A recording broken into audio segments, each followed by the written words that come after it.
ভালোবাসা তাকেই দাও যার কাছে তোমার আবেগ, ইচ্ছের এসবের মূল্য আছে।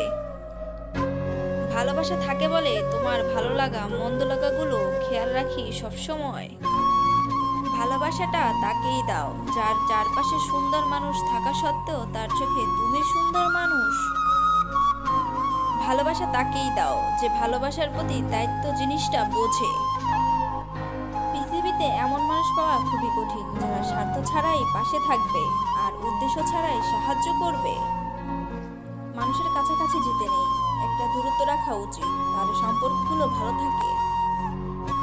খুব কাছাকাছি গেলে অধিকার জন্মে যায়, তখন না চাইলেও রাগ, অভিমান আর ভালোবাসার আবেগ চলে আসে। কেননা যত কাছাকাছি যাওয়া হয় ততই মায়া বেড়ে যায়। অতীত আর ভবিষ্যৎ দুটিই অদ্ভুত। অতীত ফিরে পাবে না, ভবিষ্যৎ জানতে পারবে না। অথচ মানুষ অতীত নিয়ে কষ্ট পায়, ভবিষ্যৎ নিয়ে চিন্তা করে আর বর্তমানে হাসি খুশি থাকতে ভুলে যায়। রাগ কমাতে শিখুন, রাগের জন্য অনেক ভালো সম্পর্ক শেষ হয়ে যায়। মিথ্যা বলে কাউকে খুশি হয়তো করা যায়, তবে একবার বিশ্বাস ভেঙে গেলে হাজার সত্য দিয়েও তাকে ফেরানো যায় না। কত অচেনা মানুষ দেখতে দেখতে আপন হয়ে যায়, আবার কত আপন মানুষ দেখতে দেখতে অচেনা হয়ে যায়। যেটা নিয়ে মানুষের মনে সবসময় হারানোর ভয় থাকে সেটাই সবার আগে হারিয়ে যায়। জীবনে যা করতে চাও তা অবশ্যই করো, ভেবো না যে লোকে কি বলবে, কারণ লোকে তখনই বলবে যখন তুমি কিছু করবে না। নিজের একান্ত ব্যক্তিগত কথাগুলো কাউকে বলা ঠিক নয়, কারণ ঝগড়ার সময় আপনার খুব কাছের মানুষই সেই সব কথাগুলো তুলে আপনাকে ক্ষতবিক্ষত করতে পারে। পৃথিবীতে কঠিন কাজ মানুষকে বিশ্বাস করা, সহজ কাজ হলো কাউকে ধোঁকা দেওয়া। শান্তি হলো নিজে একা পথ চলা, বুদ্ধিমানের কাজ হলো কাউকে নিজের মনের কথা না বলা।